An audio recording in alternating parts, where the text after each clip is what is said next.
Michael and I are at a friend's house in Portland. They've lived on this property for years and years and years, and they have one of the most wonderful urban farms that I've seen in a long time. They have harvests of unimaginable bounties. Quantities of things, yeah. Yeah, That's true. I mean, over the top. But Jeannie also takes produce from her garden and sells it at a farmer's market. So again, it's not what everybody would want to do, but it's an idea about what you can do if you get really bitten by the bug. We're not showing you this because you want to be over the top, but we're showing you what is possible.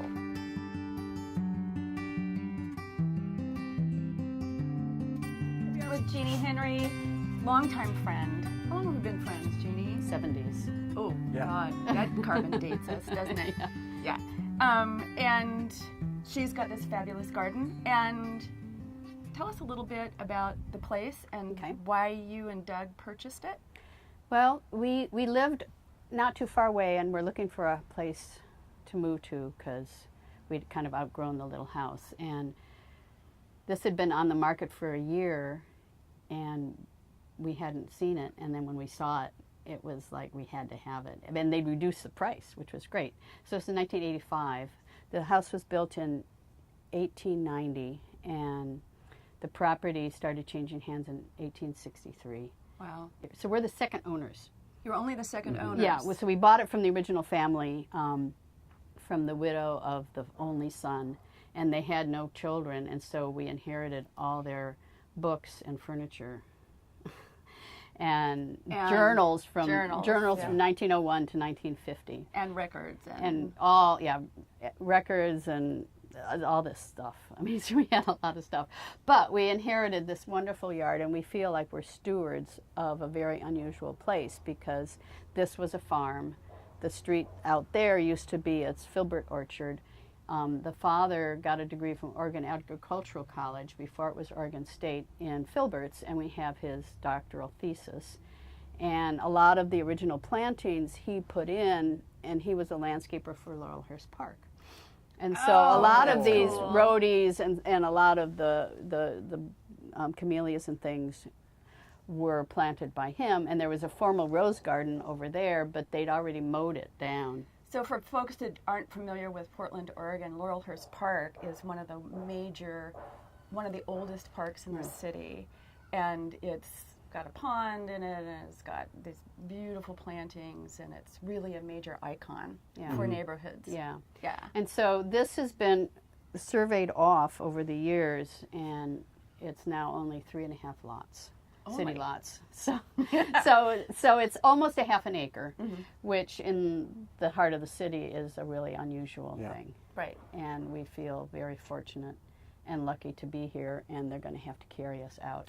And the developers are like vultures circling, you know. Right. They have all these come-ons, and they'd love to put up 4 McMansions here or an apartment building or whatever. And anyhow, so when we moved in, the 2 big walnut trees were here and that big cedar, and that was it. So all the trees that you see now we put in over the years. And a few years ago we started the certification process for getting Audubon certification. Backyard habitat. Backyard habitat. Yeah. And so they came last year and said we were pretty much at the first level as long as we got rid of the ivy. And we've gotten rid of the ivy pretty much. I think when we have them come back, we'll definitely get one level or another of being certified as a native habitat.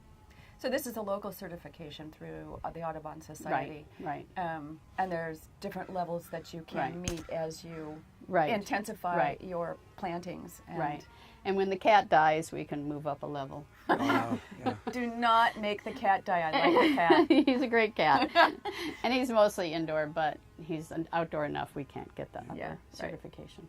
Is the certification include insect habitat for pollination and reproduction? Yeah, in fact, one of the interesting things is there's these bees called miner bees Yeah. that live in the ground, and that's in the strawberry bed. That's where they live. Okay. That's one of the reasons why I don't do anything else there, because Cool. I don't want to disturb them. Yeah. And why your little invention wouldn't work, because I wouldn't want to fry the eggs in the ground. Right. No, you would cook them. Bad The hot idea. side. Yeah, Right. the hot side. Right. So, Jeannie, will you show us around? Yeah. Okay. When we had to do this big drainage mitigation project back here, Bonnie suggested we use livestock tanks, and I have enthusiastically embraced them. I went and looked at them, and I ordered them, and they delivered them all. And then we had, since we had all this equipment, they came, we had this big delivery of this wonderful soil, and they put the rocks in with their little machines and put in the dirt. And so now what I'm doing with all of these is succession plantings in most of them, where I'll have peas and lettuce and radishes, and then I'll plant the things that come later. And I don't have to bend over, and they get really warm, and I can grow things like peppers, which I've never been able to grow before. Oh, really? Yeah, so I have peppers and eggplants, Cool. and That's great. a bazillion cucumbers, and then all my tomatoes and It's also lettuce and carrots harder and for beans. snails and slugs Yes, to climb I'm up. not getting slugs, and if I get a few, I can get them really easily. Yeah. So I really like having them, and you know, I'm learning every year. I learn a little bit more about the best way to use them. These are really cool too because they have a valve at the bottom, and because they're livestock troughs, they're really built for all the wear and tear. Right. And you can open the valve at the bottom, and then they completely drain. You don't have to drill holes in them. And Well, we ruin did this. drill. We Did did. you? We Did did you? drill the holes Okay. because we didn't want to have to worry about all of that. And so it has fabric. We drilled the holes. It has fabric on the bottom, and then it has big rocks to kind of Displace the soil. a displace the little bit. soil and make room for the water Yeah. if it does accumulate. Yeah. And so everything seems fine. Yeah. You know, I I think have they're to great. pay attention to it when it's really hot, like it's been. Right. And sometimes I'll give these a splash of water in the evening, and then they'll get watered by the system. You have an the irrigation morning. system that Yeah. runs through the troughs. Yeah. Yeah. That's pretty sophisticated. Well, we have a big yard, and one of our goals for this period of time is to make the yard less labor intensive. Good As idea. we Good age, call. we want to deal with less things. Right. So having it all taken care of, and a drip system where you have a drip at every plant, you don't have to water as much. So we feel like we're going to use less water once we get that finalized. The nice thing about a drip system too is that the evaporation rate is so much less. Right. So you're really putting the water where you want it to be. Right. I mean, there's just like a hole here, and so now that I know where the holes are, that's where I put my plants Right. when I put them in. Right. And usually these systems have laser cut holes about every 12 inches. Exactly. And they kind of rotate Yeah. around the pipe of the flexible tubing. Right. So it works really well. This piece right here doesn't have any irrigation, but I purposely put in plants that don't need that much water. Right, And so so, you've I've got the herbs and the grasses. Right. So, And so you've got rosemary and you've got thyme. yeah, 3 different kinds of thyme and 2 different kinds of rosemary And then you've got and lemongrass. lemongrass. Oh, lemongrass Yeah. up there. I didn't yeah. notice I that. had it. I had it last year, and it was huge, and so I brought it inside, and it didn't like being transplanted back. So I think Too bad. that I have to. That's one of those learning things. Yeah. So the grass that you've got there is a Helictotrichon, but what's the common name? I can't remember. It's a blue Blue. grass. Right, sure. Bluegrass. Yeah, right. Requires little or no water. Yeah. This I really like. This is an eggplant that I haven't grown before, and it grows like grapes. It grows like the In clusters? in clusters, which I'm finding quite interesting. So I have about 10 of them in the fridge now that I just harvested. That's terrific. Yeah. So they stay small like that. Yeah. Well, the one behind are big. It's a big white one, Okay. or white purple. But But the purple ones are really Yeah. what you're talking about. I mean, look at this. Oh, that's Yeah. really nice. Yeah, It's that's really nice. cool. Yeah, very cool. And what's interesting is the different colors of purple on one thing. Yeah, pretty plant. I mean, one of the things that I like to promote with clients is to interplant your vegetables with your ornamentals. And when you do that, you have to really think about what the plant looks like Right. as well as what it's going to taste like. So choosing an eggplant like Fairy Tale that has a really beautiful form while it's growing and producing Right. crop for you is a real bonus. So it's ornamental and food at the same time. You got Right. it. Yeah. I mean, because this particular tank is small and it's in the hottest part, I had to think about how to plant it because it dries out faster, and so hot loving plants is what will go there. Right. There were other, lettuce would not make it. Right. So Fry it. So Jeannie, not many people have actually seen a kiwi growing. We've seen kiwis in the grocery store, but you have a kiwi. right, and people don't think of them as like coming from Australia, but yeah. So I mean, they do think of them as coming from yeah. Australia. So here, this is. Yeah. So beautiful. The thing about kiwi, there's two different kinds. There's the little teeny kiwi, which I don't know anything about, and the big one. You need both a male and a female, and they grow like crazy. I mean, They certainly do. I used to have this guy who came to Portland who was a Sherpa who climbed Mount Everest. He led climbs on Mount Everest, and he was the only person I trusted to climb up there and prune this thing. And he came every year and he pruned the kiwi, but he's not coming anymore because of the earthquake there. He's got too much work back home. So I have to hire tree pruning people to come and prune this thing. And I had to last year rebuild the support system because it was so heavy. I was afraid it was going to collapse. So this is all growing on a frame. Yeah. I had it originally on the outside of the studio and it pulled the thing off because it got so big. So this is actually a big vine. Yeah. I mean, you can look at where it's growing out of Okay. the ground. I mean, it's, the trunks are about this big now. So, I mean, it grows big like that. What is that big purple flower that people have on the front of their houses? Oh, wisteria? Yeah, it's sort of like that, only on steroids. A thug. Steroids. Yeah, So it's, a it's thug. really big. Yeah, be careful And this if you're going is- to plant a yeah. kiwi because you may be asking for trouble. Well, you just have to prune it back every year Right. Stay on it. and stay on it, Yep. and have somebody have it figured out how you're going to grow it. Right. But I get anywhere from 200 to 1,000 kiwi every year, except for 1 year when I got 2. And we don't know why. But then the next year I got 1,000. And they get ripe in November. You pick them before the first freeze, after the first frost. That's when they are the sweetest. And they will keep in the fridge for 6 months. Wow. Wow. And so what I do is I take them to the local farmers market and I trade them for tangerines. Nice Yeah. Yeah. idea. Good call. Because you've got So- a plethora of So I give Kiwi. them 100 kiwi and they give me 100, sweet. tangerines. So it's just a barter. Yeah, it's Yeah. a barter. Yeah. And I Cool. love it. And then everybody gets it and I make it into marmalade Right. but mostly I just keep them and Nice. eat them all year. Nice. So Mm-hmm. You want to talk about this raised bed over here? this one I love because it's got a little bit of everything. This is that Miner's lettuce? Minus lettuce, that's sort of like a sorrel. Mhm. And I've got white Ooh. lavender and regular lavender. This is a blueberry, and then strawberries. I'm making a face because miner's lettuce is tart. Yeah. But the thing about these strawberries, which is great, is they're putting out all these babies. And so I'm going to take all of these and put them in little pots, and they'll be my next year's Your crop seeds. when Yeah. I enlarge the strawberry bed.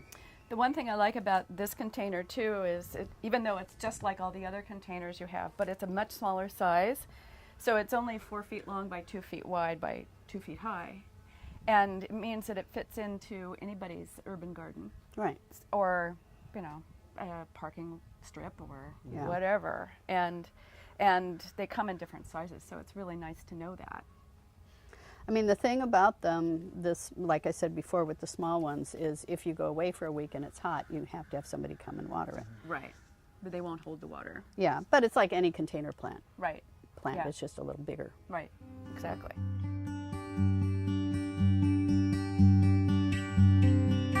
I noticed you've got water tanks back here. You do Yeah. water harvesting. Aren't they cool? They are cool. So my Pottery Studio water drains into them, and each one is 500 gallons.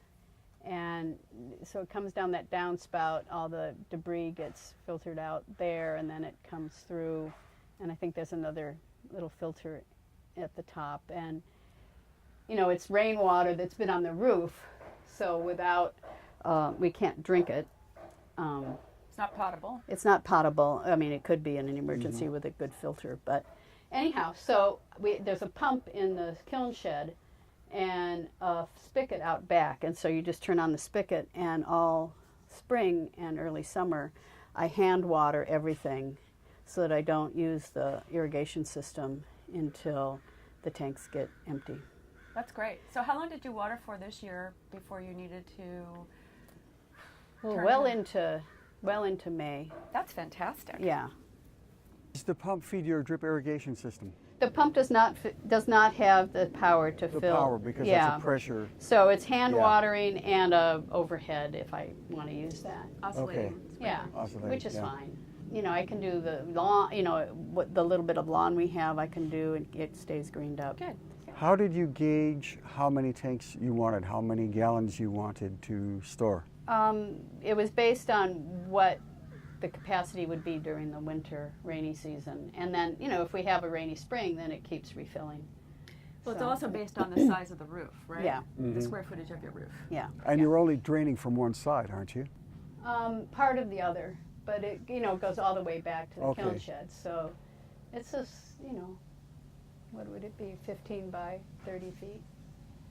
So that's significant. Yeah. And Yeah. you said you have 1,500 gallons in those tanks? Yeah, and they fill up. Yeah. So. Yeah.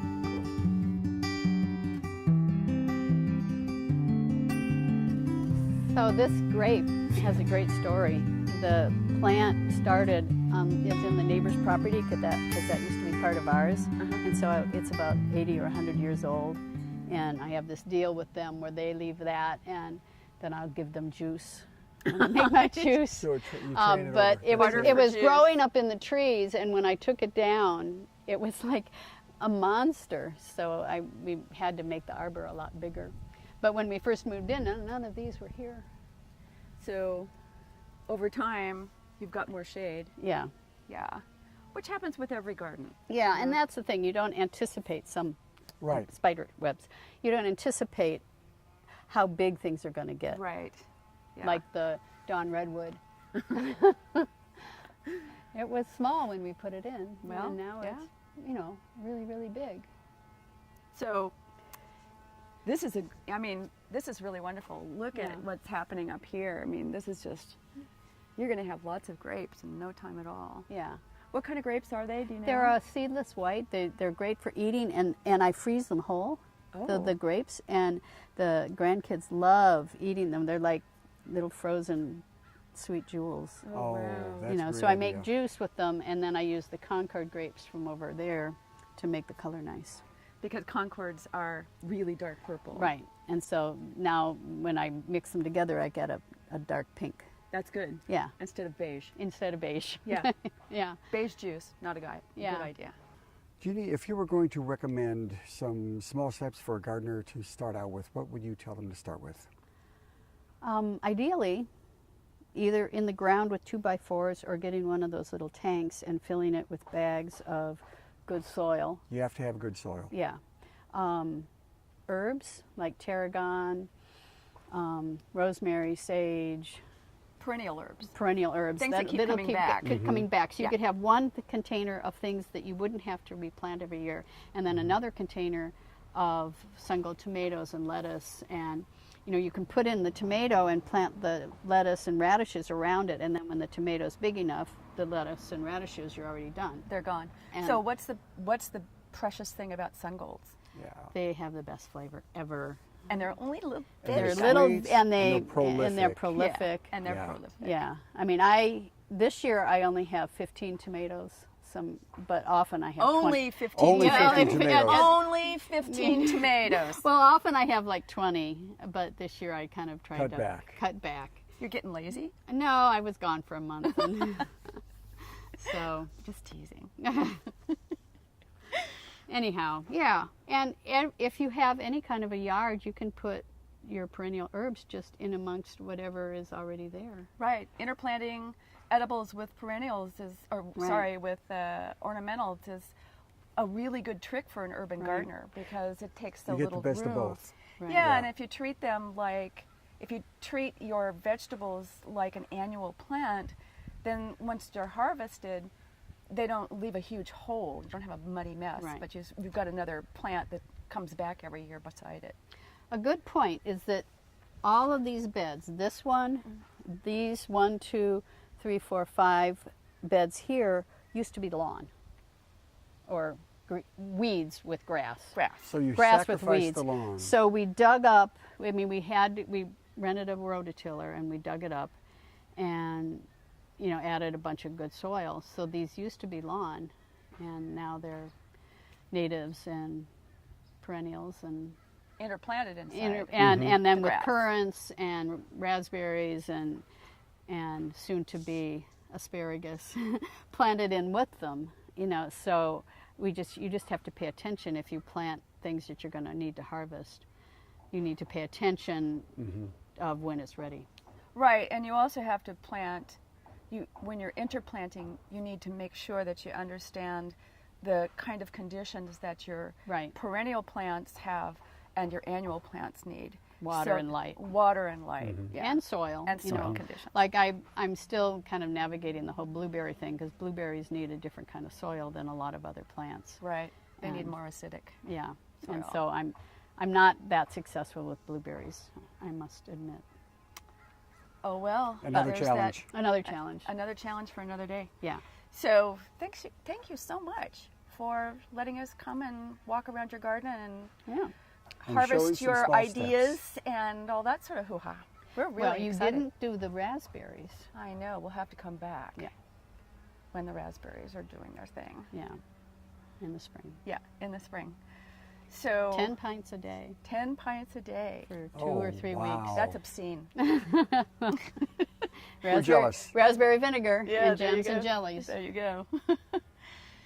So, This thanks is for Michael and Bonnie, and this is another small step that any of us can take if we have a little bit of a garden space in our backyard. Or a lot. or Or a a lot. lot. Yeah.